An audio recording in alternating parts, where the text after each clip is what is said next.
इस वीडियो में आज हम लेसन 3 का क्वेश्चन आंसर करेंगे। लेसन 3 का नाम है Lata Mangeshkar the melody queen.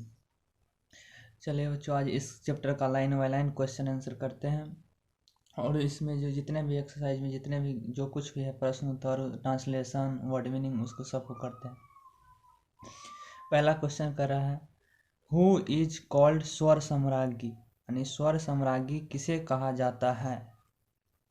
Answer हो गया लता मंगेशकर इज कॉल्ड स्वर सम्राज्ञी, यानी लता मंगेशकर को स्वर सम्राज्ञी यानी स्वर कोकिला बोला जाता है, स्वरों की रानी। स्वर सम्राज्ञी मतलब होता है रानी, या स्वर सम्राज्ञी मतलब हो गया स्वरों की रानी।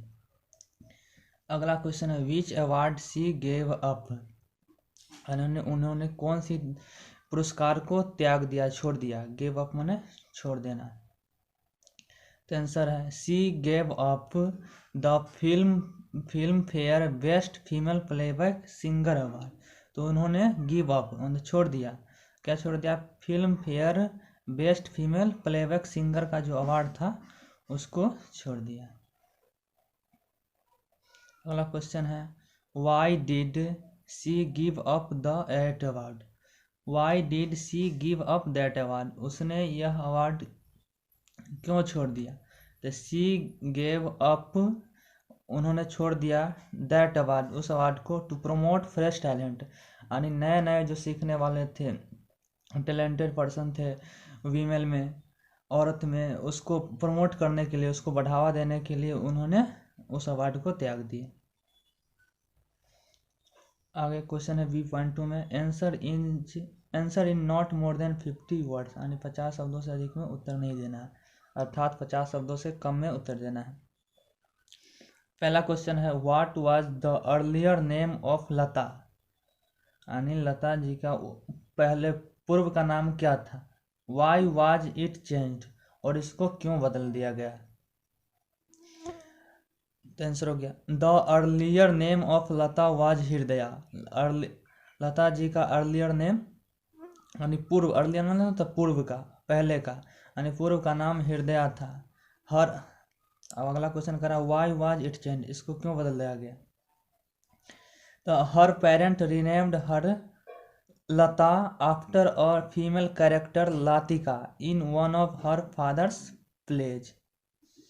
तो उसके पिता क्यों बदल दिए। हर पेरेंट्स रीनेम्ड, उनके पिताजी ने उनका दोबारा नाम रख दिया हर लता, अपनी लता का दोबारा नाम, हृदया का दोबारा नाम क्या रख दिया, Lata. After a female character Latika in one her female father's play, यानी उनके पिताजी का एक नाटक था, उसमें एक फीमेल कैरेक्टर थी, फीमेल यानी महिला कैरेक्टर थी जिसका नाम लातिका था, उसी के नाम पर लता जी का नाम लता रख दिया गया था।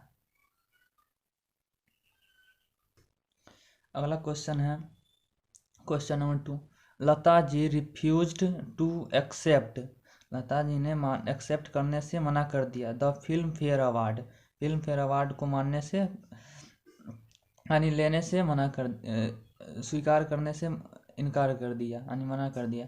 Y did she do so, उन्होंने ऐसा क्यों किया। What light does it throw on her personality, what light यानी किस तरह का प्रकाश उसकी पर्सनालिटी व्यक्तित्व पर पड़ता है। उन्होंने क्या कहता है फिल्म फेयर अवार्ड लेने से मना कर दिया, इससे उसके व्यक्तित्व पर किस तरह का प्रकाश पड़ता है। तो आंसर हो गया Lata ji refuse to accept the Filmfare award, Lata ji ने फिल्म फेयर अवार्ड को एक्सेप्ट करने से यानी स्वीकारने से मना कर दिया। She had given up the Filmfare best female playback singer award in order to promote the fresh talent, यानी फ्रेश टैलेंट को, नए नए सीखने वाले को बढ़ावा देने के लिए इसने उस अवार्ड को त्याग दिया। The light it throws on her personality, जो यह प्रकाश जो है उनके व्यक्तित्व पर पड़ता है, इज दैट इस तरह पड़ता है कि she is a broad minded person, वह एक उच्च विचार की व्यक्ति है, वह उच्च विचार के व्यक्तित्व है, व्यक्ति है यानी महिला है, विथ अ बिग हार्ट और बड़े दिल वाली है, who can sacrifice for upbringing the new talent, वह नए नौसिखियों को, नए सीखने वाले को बढ़ावा देने के लिए इसका त्याग किया था। अगला क्वेश्चन नंबर 3 में कहा जा रहा है, Pandit Nehru could not control his tears, यानी पंडित नेहरू अपने आंसू को नहीं रोक सके। What does it suggest about Lata's art of singing, यानी यह लता जी के गाने की जो कला है, आर्ट ऑफ सिंगिंग यानी गाने की जो कला है, उसके बारे में क्या सजेस्ट करता है, यानी क्या बताता है। तो आंसर हो गया, Pandit Nehru could not control his tears, यानी पंडित नेहरू अपने आंसू को नहीं रोक सके, कंट्रोल नहीं कर सके, नियंत्रित नहीं रख सके। After hearing the patriotic song of the Lata ji, यानी लता जी के देशभक्ति, पैट्रियोटिक सॉन्ग मीन्स देशभक्ति गीत को सुनकर, हियरिंग मीन्स सुनकर, देशभक्ति गीत को सुनकर अपने आंसू को नहीं रोक सके। इट सजेस्ट दैट, यह दर्शाता है कि Lata's art of singing is of outstanding class, यह दर्शाता है कि लता जी की गाने की जो कला है वह एकदम शानदार क्लास की है।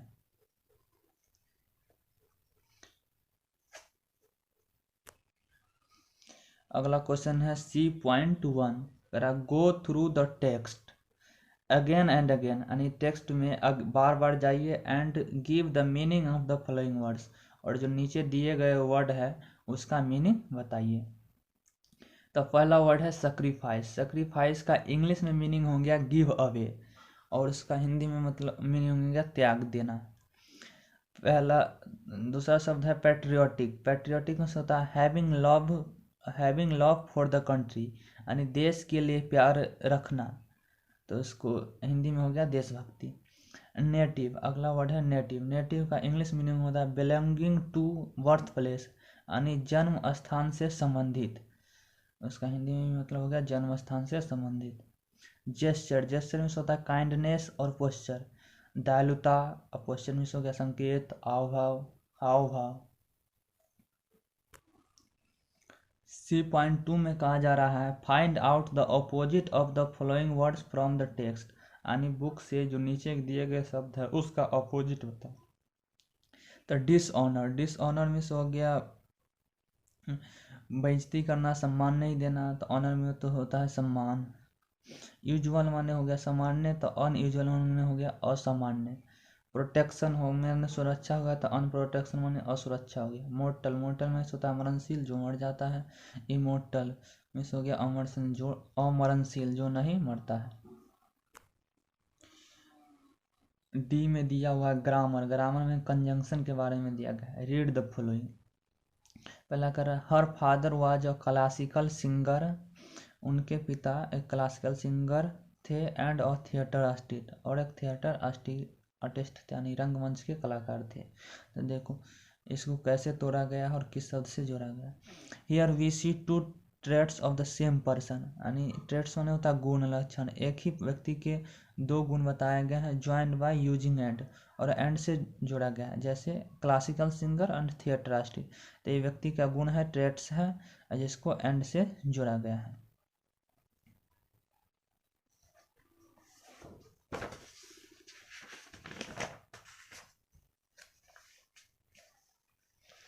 अगला सेंटेंस में कह रहा है, the family's last name used to B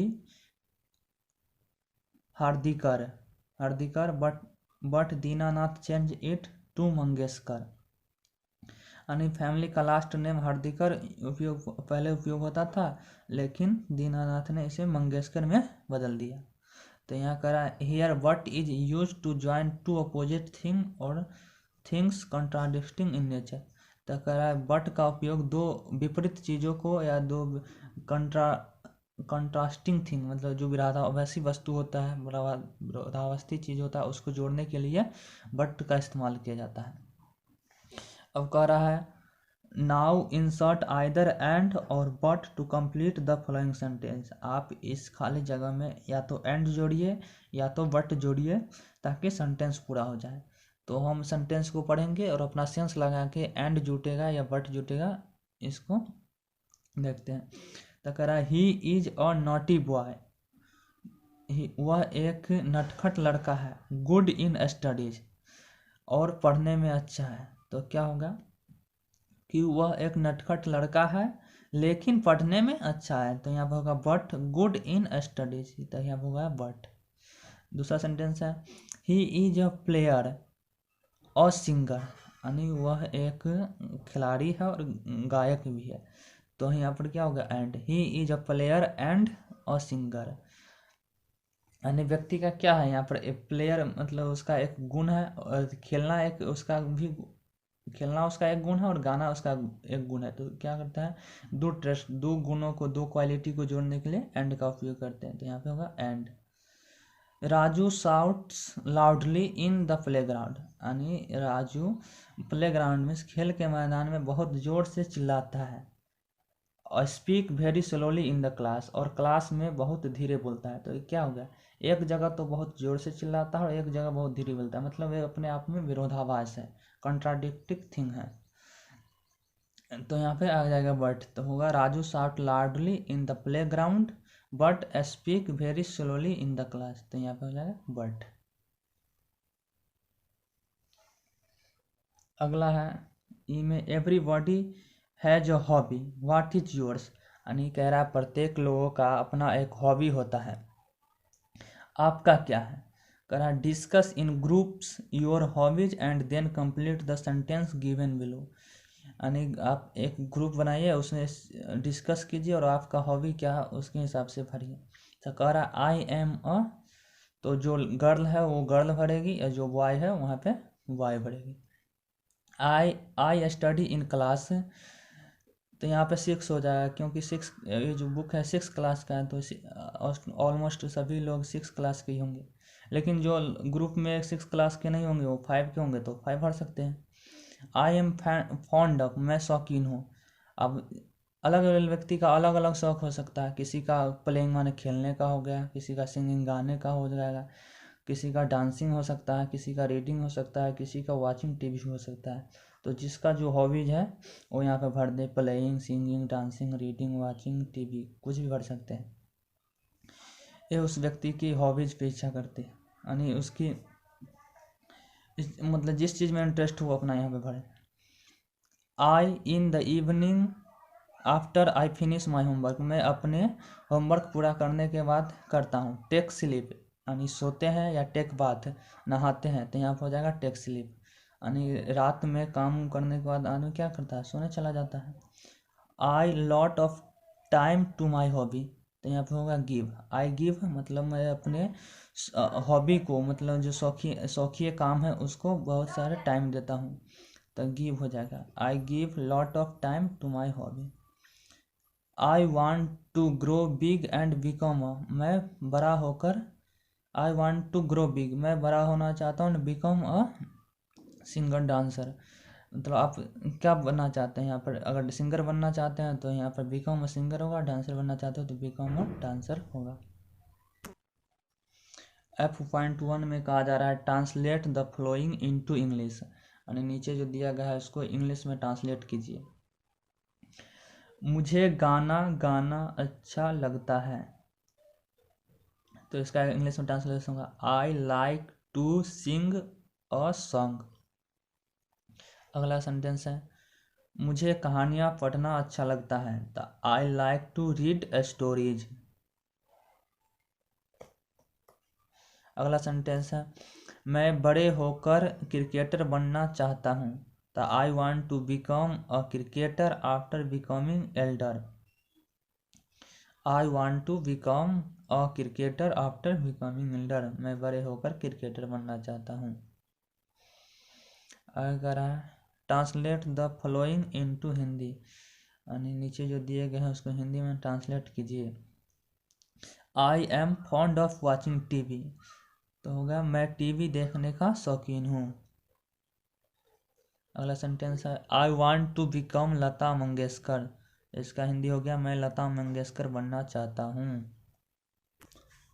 तीसरा है I want to fight for my country, I want to fight for my country, तो इसका हो गया मैं अपने देश के लिए लड़ना चाहता हूँ। I am a brave boy, मैं एक बहादुर लड़का हूँ। इस तरह से इस लेसन का क्वेश्चन आंसर हो गया है, करा दिए हैं। आप लोग मेहनत करके इसको नोट करेंगे, नोट डाउन करके इसको लिख कर याद करेंगे। याद कीजिएगा तो इससे होगा कि आपको क्या कहता है इंग्लिश में समझ बढ़ेगा और बात को याद रखने में मदद मिलेगी आगे, मतलब बड़े बड़े बातों को, बड़े बड़े कहानी को भी याद रखने में मदद करेगा। और इसमें का जो वर्ड मीनिंग सब है उस पर विशेष ध्यान दीजिएगा, क्योंकि इंग्लिश में मैन वोकैब भी होता है, या किसी भी लैंग्वेज को सीखने के लिए सबसे पहले उसके वर्ड मीनिंग समझना और उसको वर्ड को समझना ही महत्वपूर्ण होता है। तो इसलिए आप वर्ड पे विशेषकर ध्यान दीजिएगा। कहानी नहीं भी याद रहेगा तो चलेगा। आशा करते हैं वीडियो अच्छा लगा होगा। अगर वीडियो अच्छा लगा है तो इसको लाइक, शेयर एंड सब्सक्राइब कीजिए और अपने दोस्तों में शेयर कीजिए, ताकि ज़्यादा से ज़्यादा लोगों का हेल्प हो सके। धन्यवाद।